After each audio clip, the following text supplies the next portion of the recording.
Hello everyone, welcome to అమ్మ వంటగది channel. ఈరోజు మనం చేయబోయే వంట పాలపూరి. దీనికి కావలసిన పదార్థాలు: కాజు అండ్ బాదం, నెయ్యి 4 స్పూన్లు, ఎలాచీ పౌడర్ 2 చెంచాలు, మైదా 1 cup, sugar 1/2 cup, milk 500 ml, oil 2 spoons. ఇప్పుడు ఒక బౌల్ తీసుకొని అందులో 1 కప్పు మైదా వేసుకోవాలి, ఒక చిటికెడు షుగరు, ఒక 2 స్పూన్ల ఆయిల్. ఇప్పుడు మనం బాగా కలుపుకోవాలి. ఈ నూనె బాగా పిండికి పట్టేలా కలుపుకుంటే స్మూత్గా వస్తుంది. ఇప్పుడు కొంచెం నీళ్ళు యాడ్ చేసుకొని బాగా కలుపుకోవాలి. ఇది మనకి చపాతీ ముద్దలాగా రావాలి. చపాతీ ముద్దలు చేసిన తర్వాత ఒక 30 మినిట్స్ పక్కన పెట్టి ఉంచుకోవాలి. ఇప్పుడు మనం 1/2 అవర్ నానిన ముద్దను తీసుకొని చపాతీలో చేసుకోవాలి.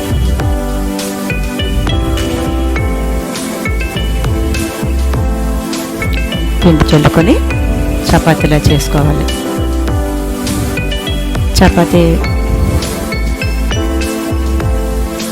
చపాతీలో చేసుకున్న తర్వాత ఒక ప్యాన్ పెట్టి స్టవ్ వెలిగించుకొని ప్యాన్ పెట్టి ఒక 2 స్పూన్ల నెయ్యి వేసుకోవాలి.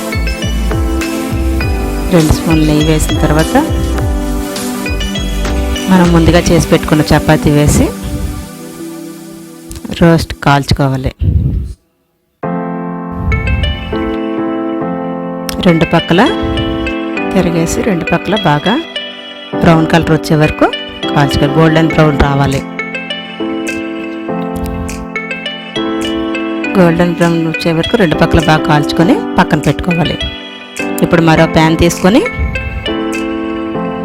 అందులో 2 స్పూన్ల నెయ్యి వేసుకోవాలి. 2 స్పూన్ల నెయ్యి వేసుకొని అందులో ముందుగా మనం జీడిపప్పు వేగించుకోవాలి. దోరగా వేగించుకొని ఒక బౌల్లోకి తీసుకోవాలి.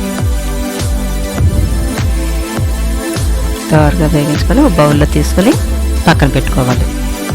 ఇప్పుడు అదే ప్యాన్లో మనం ముందుగా తీసుకున్న మిల్క్ 500 ml మిల్క్ పోసి 2 మినిట్స్ బాయిల్ అవ్వనివ్వాలి. ఇప్పుడు మనం ముందు చేసి పెట్టుకున్న చపాతీ చల్లారిన తర్వాత దాన్ని చిన్న పీసుల్లాగా కట్ చేసుకోవాలి. పీసులను ఒక బౌల్లో తీసుకోవాలి. తీసుకుని పక్కన పెట్టుకోవాలి. ఇప్పుడు 2 మినిట్స్ పెరిగిన పాల్లో మనం ముందుగా కట్ చేసి పెట్టుకున్న చపాతీ ముక్కలు వేసి కలుపుకోవాలి. మనకి ముక్కలు వేసిన తర్వాత 5 మినిట్స్ బాయిల్ అవ్వాలి. మూత పెట్టి ఒక 5 మినిట్స్ కుక్ అవ్వనివ్వాలి. ఇప్పుడు 5 మినిట్స్ తర్వాత మూత తీసిన తర్వాత ఒక 1/2 కప్ షుగర్ యాడ్ చేసుకోవాలి. 1/2 కప్ షుగర్ వేసి బాగా కలుపుకోవాలి. బాగా కలిపిన తర్వాత 2 స్పూన్లు ఎలాచీ పౌడర్ వేసుకోవాలి. ఇప్పుడు బాగా దగ్గర పడిన తర్వాత మనం ముందుగా పెట్టుకున్న బాదం పప్పు, కాజు వేసుకోవాలి. ఒకసారి కలుపుకోవాలి. ఇప్పుడు ఒక బౌల్లో సర్వ్ చేసుకోవాలి. మిగిలిన జీడిపప్పుతో డెకరేషన్ చేసుకోవాలి. ఇలాంటి మరిన్ని వంటల కోసం మా ఛానల్ సబ్స్క్రైబ్ అయ్యి బెల్ ఐకాన్ నొక్కండి.